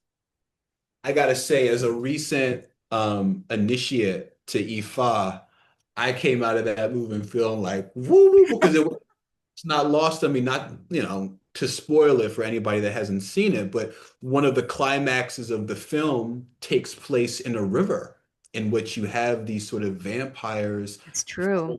eating humans. And as a priest of Oshun, the Orisha of the river, I certainly noticed that. And there's this moment that was so powerful when like all of the vampires are sort of descending on these remaining characters. One of the characters that's a human that's fighting for his life, he starts speaking the Lord's Prayer. Right. He calls on this prayer as like a prayer of protection, and this vampire literally like cuts him off and starts finishing the prayer for him. It's like, oh, I know that prayer. That's not going to save. And it wasn't until he picked up that guitar and did that thing where he was really able to like devastate and fight back. And I think that is such a powerful allegory for the power of art, the power Mhm. own story. You know, Mhm. the power of the griot. The movie starts with the sort of information about what the griot is, the sacred storyteller. Mhm. And the Introduces music and how it transcends time. yeah. So like literally the vampirism in that movie, the literal vampires, but also the idea of like these studio execs and these like people Mhm. in media, it's like seeing something that people of color, that marginalized people have, and they want to commodify it. It's like there's something Yes.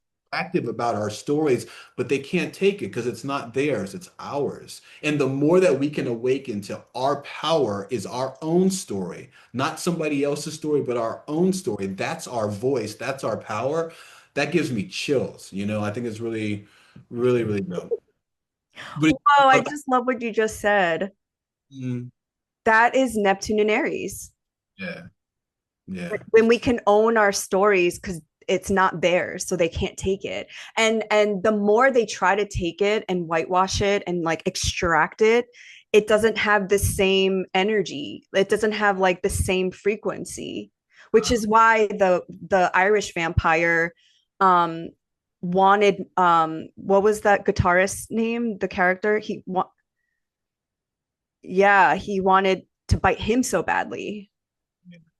I mean, that I thought what Kugler did, and that's also again Saturn and Neptune, is like a reimagining on what's possible, right? Mhm. And there's so much vampire lore that already exists. Mhm. And the fact that Ryan Coogler was able to add like this whole new sort of mythology within this extensive lore, because one of the major points within Sinners that really took my breath away the first time I saw it is the idea that vampires are stuck. While they might be eternal beings, immortal beings, they are beings that are stuck here and they can't travel to see their ancestors Right. see them. And it wasn't, that's what made Preacher Boy so attractive, is Right. because when he plays his music, he's able to open up portals of different dimensions of you being able to travel to see ancestors in the past and in the Mhm. future. So here these vampires are like, oh my God, this is our opportunity. We can use this boy's talent and get to our ancestors, get to this part of self that is siphoned off from them. And I think that is Whoa. I haven't even thought about that, the opening of portals. Yeah, that's right. because Saturn is still time. That's right. Yeah. Wow. My mind is like, Yeah, right. dude. Like this is, I knew this was gonna be good. Yeah, I'm grateful for this, and it's like it's not lost on me that you're one of the first people that I've gotten to like do this with, to nerd Mhm. out on camera and to talk about it. Like I'm very grateful for the conversation because it's felt. Same. And the ways in which we're looking back at the history and what has been, but also take that and say, okay, this is the possibility and what we're witnessing now, and just picking up on the little clues of what these ingresses have been, because again, we're just experiencing the the first 1 and 2 degree of the transit, and then they're all going to go back retrograde this fall. And so it's interesting to see these little like pieces of hint. Yeah, that's right. I mean, it's a really important point to make that we're only sort of getting the appetizer right now because I think on September 1st, Saturn will retrograde back into Pisces. Mhm. Not long after that, Neptune will retrograde back into Pisces. So there's still something about that Pisces story with Saturn, Neptune that we've been experiencing these last couple of years there's still some unfinished business there that we have to sort of see play out by Right. the year. But by the time we get to early 2026, these planets will be like freshly returned There. there for good. Yeah. We'll Yeah. be we'll be in the fight, as they say. Yes. So, do you feel comfortable leaving Neptune now? Do you have any other last words? I don't think so. I love that you brought in sinners. I feel that Yeah. that feels very Neptunian. Yes. So yeah, no, I'm happy to put Neptune in the rear view. Okay. Do you want to move to Pluto in Aquarius? Yeah, let's do it. Okay. Mhm. So Pluto has been in Aquarius for good since November 19th of 2024, but it was kind of going back and forth 2023, 2024. And so what have you been noticing about this transit? Well, so Pluto signifies so many things, but one of the things that I've learned from my astrological sort of observation and study is Pluto tends to, especially when it ingresses into a sign for good or for the first time, it sort of reveals the dark side Yes. of, right? It is the planet of that signifies the Lord of the underworld, Mhm. and it's often associated with transformation, rebirth, but before the phoenix can rise, it has to be burned away. Mhm. So Pluto in Aquarius, I think, has been revealing sort of the dark side of technology, Mhm. right? Sort of the dark side of these tech billionaires that have their tentacles into so many different things, whether it's corporate media, whether it's politics, whatever it might be. We were having the conversation earlier today. I'll ask you, I was like, what is your opinion about chat Yeah. GPT? Yeah.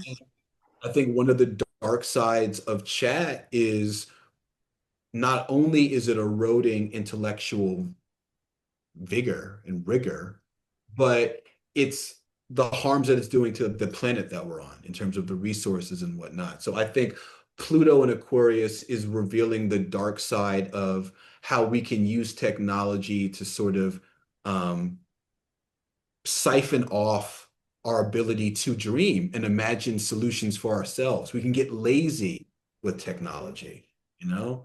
Yeah. So that's been something that I've been cooking on and thinking about.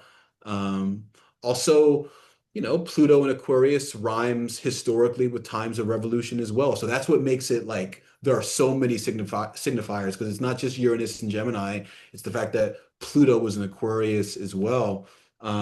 So yeah, I'm excited to get out of the phase of sort of the secrets and the darkness being revealed and Yeah. getting to the time where we'll start really seeing something rising up out of this.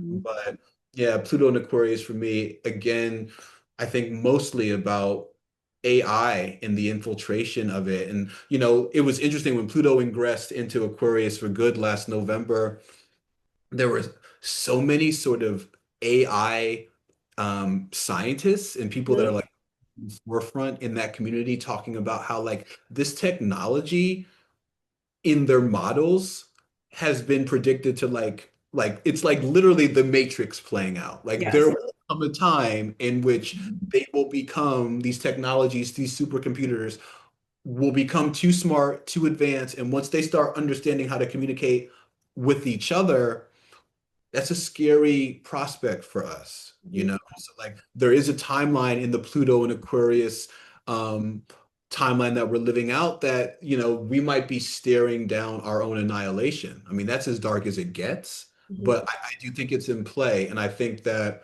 again, Uranus and Gemini is going to hopefully help us try to figure out how we can use technology so that we are not tools of it, but it's a tool for us. You know what I mean? Yes. When you were talking about like the Zionists and how they have no connection to humanity, I already feel like colonizers are the robots, they're the aliens.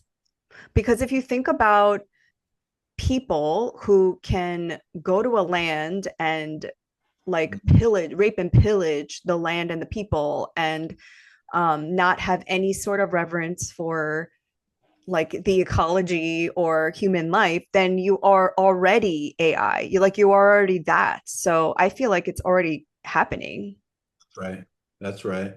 And I think on the positive side, and the more predictive, looking into the future, talking about that phoenix again rising from the ashes, I think Pluto in Aquarius again is another signification for deep transformation in communities, Mm-hmm. represents the collective in another aspect. It represents sort of um, the ways that we show up for each other in coalition building and sort of the network building that we're doing. So I think that if we are going to slay this dragon of imperialism, it's going to take a unification on a level that we have not yet seen. And I think Pluto will be of service to that, you know? Right. Yeah, because I do think it's interesting that a lot of astrologers, I mean, not anymore, but like 2 years ago when they were talking about Pluto and Aquarius, they would always just bring up American and French Revolution and kind of forget about the Haitian one. Yeah. And I think that's when one of my videos went viral because I was like, what about the Haitian? It was like the first successful slave revolt of history. And the Haitians defeated Napoleon's army, which was arguably the most powerful at the time. I mean, that's pretty badass, right? But then since then, the Haitians have been paying the price, I'm literally. literally taking the words out of my mouth. I was going to say, like, the price that they have paid for Yeah. being first nation to really successfully revolt, Mhm. they've been paying the price ever since. But there's so much to learn and glean from the wisdom and from their courage. And you got to be willing to risk it all for freedom. Like, what are you willing to risk for liberation? It'll be interesting to see. I hope that we in this country will find a courage within us that we didn't know that we had, because it's going to require that. It's going to require us to, like, you know, not numb out with the Love Islands of the world. Not to say that, like, Love Island, I'm sure, like, no shade, we all have our guilty pleasures, but seriously, like, I think it's People a care more, people know more about those contestants than our own history. and that is by design.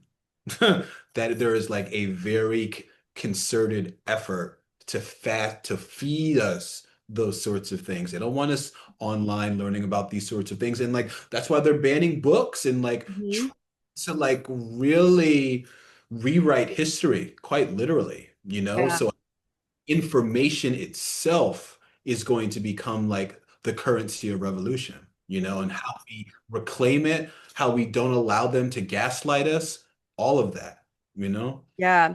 What was interesting to see during this Pluto in Aquarius was that ICE tried to go to this little Haiti neighborhood in the Brooklyn, New York. And I don't know if you've seen those videos online, but they basically like beat ICE.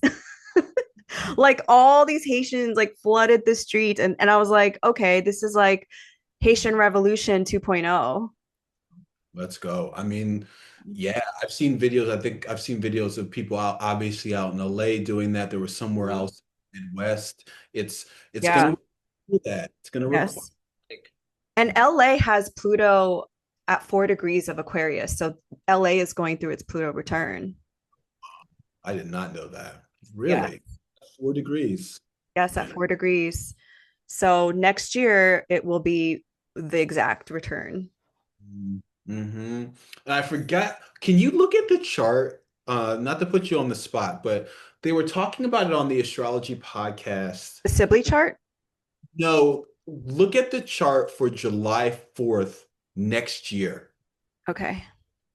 because they were talking, and it might be something with Mars and Uranus, to be honest, or maybe it's like a planet stationing.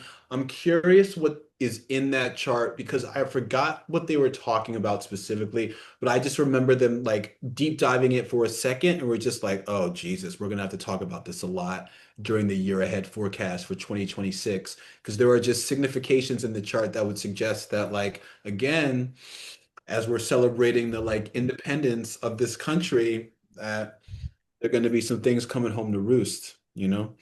Um, okay, let me set it up. What other Pluto and Aquarius things though? Well, let me think about it. I mean, on a personal level, I'm in my Pluto square. So that's what's so interesting about it, right? It's like you see it playing out on a personal level, also on a collective level. Mm-hmm. Here we go. So So yeah, Mars and Uranus come together. I mean, so like, and that will be the first time that they've come together since Uranus has been in Gemini. Yeah. Mm-hmm. So, dude, look at look at that. Look at that. And it's squaring the nodes Mm-hmm. essentially. Yeah. Mm-hmm. Oh yeah, they're squaring the nodes. Yeah. I mean, dude. And 2027, Pluto will exactly conjunct the South Node, the USA South Node. No way. Yikes. Yikes. I mean, I hope that's not going to be too near either of our Aquarius moons. It might be. Well, mine's at 8, so it's inching. It's Yeah, it's getting closer, isn't it? I think I'm getting the first hit. I think you have a while. Yeah, mine's at 19, so I got a little bit, but it'll be there eventually. There's no Yeah. hiding. Yeah, wow. But Yeah, this so seriously, that's next 4th of July. That's the next solar return. Yikes. Mars, because we were talking about that earlier, that Mars Uranus significations, whether it's conjunctions or squares, oppositions, it always quite literally signifies explosion of some sort. So it's just interesting that on July 4th, Mhm. there's going to be that Mars Uranus conjunction.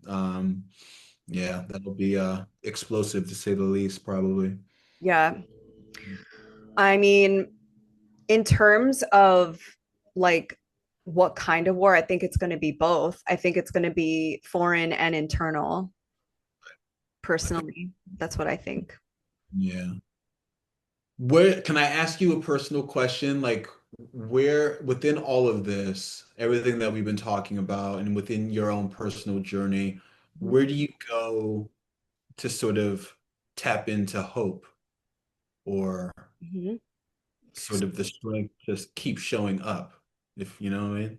Yeah, I think honestly, it's my spiritual practice and my connection to my ancestors.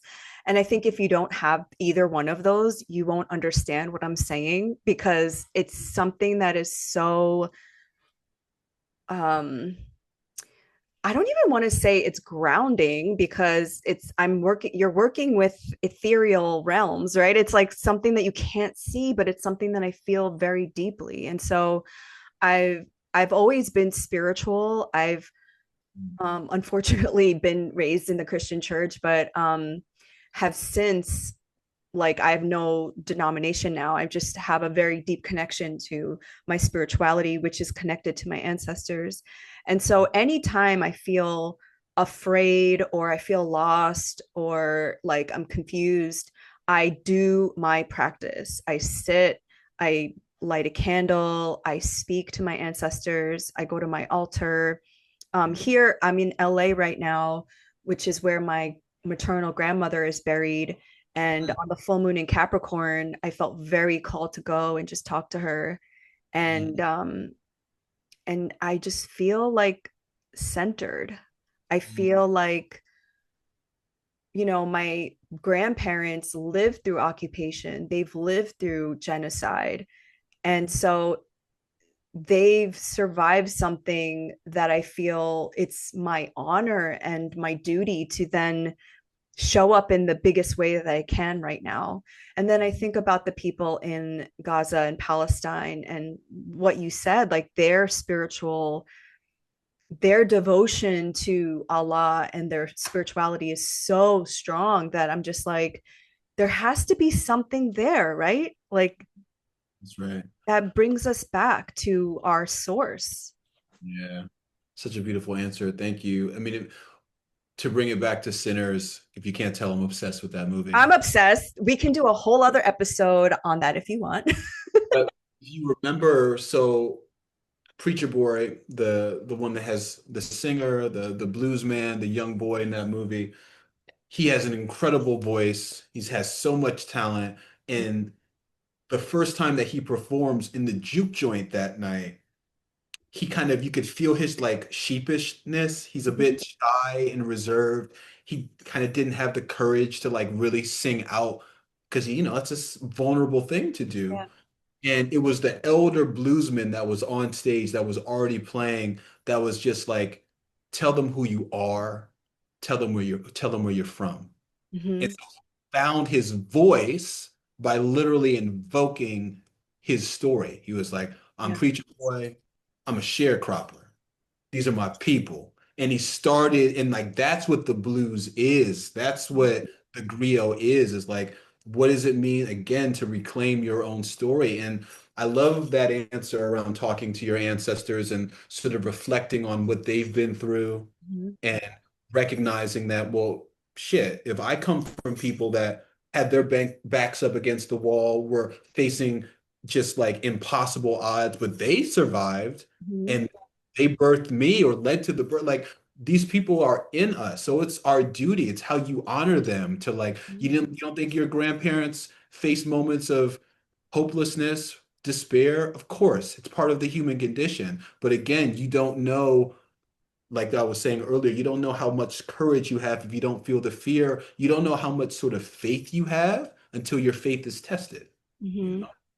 And yeah, so all that to say, I do a very similar thing. I literally am in my meditation altar room right now. I would show you my ancestors, but they're a little shy. So I go see them right now, but I do a similar thing. I talk to my Yeah. grandmother, talk to my grandfathers, and whenever I feel that part of me that's like starting to give up or starting to feel a little nihilistic, whatever it might be, I remind myself of like, nah, what would have happened if my ancestors gave up? You know what I'm saying? Right. How, Wow, that was so beautiful. Everything you said felt like poetry. And going back to like technology, we have ancestral technologies. They live in our bones. It's very Saturn, right? Like, and so that's why I also like I pray and I try to get those like of course we have trauma too, but like the wisdom to like that effervescent wisdom to come out of my bones. yeah. And like it's like what I love about talking about ancestral work is it's not like it's actually scientifically proven that they are in us. We Yes. hear the DNA. They are in our literal microdome and microbiome. Like this is quantifiable.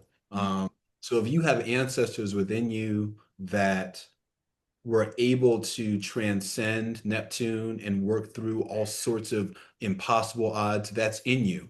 If you have ancestors in you, to the white folks that might be watching this, because this comes up with white clients, it's like not wanting to do ancestral work because being afraid of like and feeling a bit of shame about the people that you come from. Like to the point we were making earlier about like if you have that racist family member, don't avoid Thanksgiving, go there. If you have that racist ancestor, sit in front of them and tell them that I'm going to be the one to reorient the ship because we're not doing Yeah. that. Yeah. And be the cycle breaker. Right. Yeah. I That love is beautiful. Yeah. And also, like, for the white folks listening, like, your ancestors were colonized first. yeah. They all colonized each other, and you all had beautiful spiritual practices and your own mythology and folklore and everything. And then that was stolen from you too. So this is all of us, but it's everybody has different kind of work to do. Right. All hands on deck. All hands on deck. Um, and so do you feel comfortable with leaving Pluto? Goodbye, Hades. I guess like we've been talking for a while now, and I guess I just want to ask a few last questions. How can people meet this moment either with or without astrology? Like, what do you think? Hmm. Again, I think it comes down to organizing at the local level. Mhm. So it's showing up in your communities the way that you need to. I think it's about tapping into who you are. What is your story, Mhm. right? Like what do you care about? What's happening in this current unfolding drama of this current season of human existence? What is it? What's the thing that kind of gets you the most charged? What are you most passionate about? Go in the direction of your passion. And if you don't even know what that is, because sometimes people are Neptune, there can be a fog over, like, I don't even know what that is. I would say return to the body, you Mm-hmm. know, get your breath, return and root. If you don't feel like you're very tapped in and aware of how you should show up in this moment and what you're being called to do, I would ask, what is your current relationship with your body right now? Are you living within it? Have you disassociated from it? So I think it always comes back to, again, that South Node being in Virgo, come back to the self, Mm-hmm. feel your heart, tap into what it is that you feel and want, and kind of inch and move beyond that. And also, like, even if you don't, if maybe because everybody has a different part to play, if you're not going to be somebody that's sort of on the front lines, or if you don't feel comfortable cursing out the person at your big Y or your local supermarket, whatever it might be, like, how can you support people that are doing that? Like, there's so Yeah.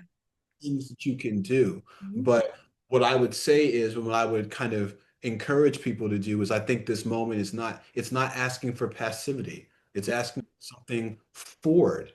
And I think the only way that you can kind of step forward and lean forward is to return to your body. And also, like, ask yourself the hard questions. So if you don't know what you need to do, or if you don't know what you're passionate about, I would then ask, especially if I had somebody on my phone, if I was having a session with somebody, I'd be very curious about, like, what are the things that you're afraid of discovering within yourself? Why is there sort of this fragmentation of self? Is that some sort of coping mechanism for you to, like, be able to not confront something that might be living within you? So I think all that to say, in the long-winded answer that you have now seen that I love to give, I Yes. think this is a moment of, like, deep introspection, Mhm. like really kind of shining the mirror back on self, Mhm. checking in with, who am I in this moment? Who do I want to become? If no answers come from that, maybe set up an altar with your people. And because that's what ancestral work is for me. It's like calling on the ancestors to assist in this. Mhm. We are not alone. As alone and as siphoned off, as isolated as you might feel, there are parents that birthed you. There are parents that birthed them. There is a whole lineage of people that we come from. And even if you don't know who you are, there are people that don't know who their ancestors are. That's fine. There are people, ancestral work isn't only about people that are blood relation. Who Mhm. are the ancestors that you are inspired by that you can Mhm. place on the altar? You know? Yeah. Okay, you know your grandparents, you might not really vibe with your parents. Mhm. Who's the person that really sort of inspires you? Is it Frida Kahlo? Mhm. Is it Martin Luther? You know, who are the people that you can get in front of that would make you feel and give you the courage to really sort of ask yourself the big question? So that's what I would say, is like really kind of not being afraid to sit with yourself and to ask, what am I feeling in this moment? What do I want for myself? And then when the answers come, ask that your ancestors, that your guides help you attract the people, the places, the knowledge to help you bring those things to pass. And then when those things start showing up, follow through on them, you Mhm. know? Take them for granted. That's what I would say. What say you to Beautiful. that? Oh my Mhm. gosh, there's so many things you said that I was like making a mental pin on. It's something that I shared with you about the sixth house that our beloved Sam Reynolds, who's my astrology teacher and your mentor, said about the sixth house, which is do the ritual and let God do the work. And it Yeah. kind of like reminded me of what you said about sitting at the altar with your ancestors so that they could do the work because they want to assist, right? And I think about also how I work with the spirits of the land that I'm occupying. Like at home, I work with the Lenape. Here, I work with a different spirit realm of ancestors. Because yeah, if you're on stolen land, you want to make peace with the spirits of this land. Um, and then something that you were saying in the beginning, like about your story. If you don't like your story too, you can change it. Uranus and Gemini, right? Like, um, if you don't resonate with being somebody or an identity, you have the power to change it. It's your mini revolution. That's right. Yeah. Just so you know, I can hear my toddler has just got back home from daycare. So if you hear the screaming of a child, all is well. He's Okay. just running. I promise. He's having a great time. um I love that. And is there anything else on your mind or your heart that you want to share before we end this? Mm. Well, all this ancestral talk, I wouldn't be who I am if I didn't talk a little bit about Chiron, because Hmm. Chiron is, I work with Chiron a lot. Hmm. And for those that might not be aware, Chiron being the celestial body that signifies, it's often referred to as the wounded healer. Hmm. Yeah. But it's not just about the wounds that we have. Chiron also represents gifts that we have as well. It's a very important placement within our healing journey. And within the ancestral work, Chiron is the placement that implicates where we have inherited ancestral wounds. Yeah. Mm-hmm. So wherever we have Chiron, that sort of this very holy ground area, that sensitive point in the chart, it implicates not only where you might feel vulnerable, but it implicates where there's a whole lineage of people behind you that too feel vulnerable in those areas. So often when people talk about ancestral work, I have a lot of clients that come through that are like, I don't know where to begin. I don't know what to start talking about. What I would say in the beginning is just be who you are, like share with them what happened that day, what's on your mind, what are your fears, what are your hopes. Start there always. But if you really want to like get into the weeds of ancestral work, ask for their assistance in helping you transcend and break the shackles of your Chiron placement. That's when Ooh. like Wait, I love that Chiron too orbits between Saturn and Uranus. So it is like the cycle breaker, right? And like and Absolute. and extracting, I hate that word extracting, taking the wisdom from Saturn and moving it towards the future Uranus. There you Wow. go. Chiron is so interesting because some astrologers don't use Chiron, but I also use Chiron because I think it's where, the wound is where the light enters. Is that Rumi? Yeah, Yeah. exactly. Yeah. Thank you for bringing in Chiron. Good, like, yeah, thank you for bringing in. I love that you brought it to the orbit and it's Mhm. orbiting in between Saturn and Uranus. I mean, that's a perfect sort of bow to this conversation. Mhm. And again, for me, it's important because this moment is asking for all of us to sort of maybe become a version of self that we might not yet be, you Mhm. know? I think Chiron, ancestral work, returning to the land, returning to sort of indigenous practices, returning to like a reclamation of our own story, Mhm. all of that is in service of helping us sort of transform on an individual level that can then transform the way that we're showing up collectively with each other. So I think Yeah. it's all Okay, you just locked something into my brain as you were saying this. It's like we have to become the version of us that we've never been before to usher in the paradigm that has never been before because it comes from our bodies. mm. Hmm. Hmm. Ah, Come on. Yeah. we got there. We got there. So how can people work with you? Do you do readings and consultations? I do. I do. So I the same handle on all platforms. So it's Jonathan, Jonathan. I don't know why other Jonathans don't spell it that way. Other conversation. So it's Jonathan L. Dent. Um, that's my handle on Instagram, also on X if you're still over there. On Threads, it's the same as well.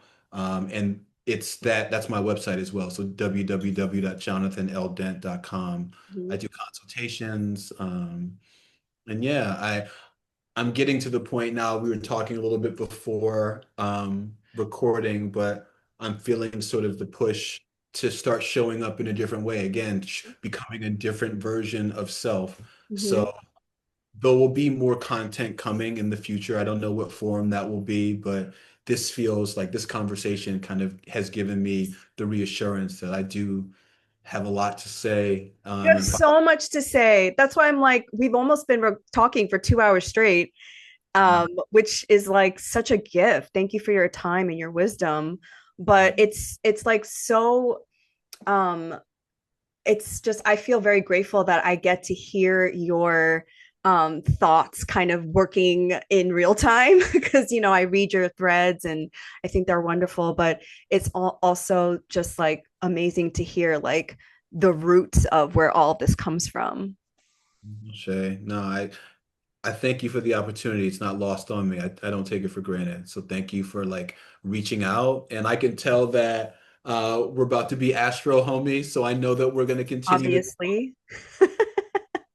this will be the first. Maybe I'll be able to come back and spit some more knowledge at some time. We can check in about these transits and Yes, we'll do another part. We'll do a part two about these transits. that's Yeah. right. Thank you so much, Jonathan. You take care, everybody.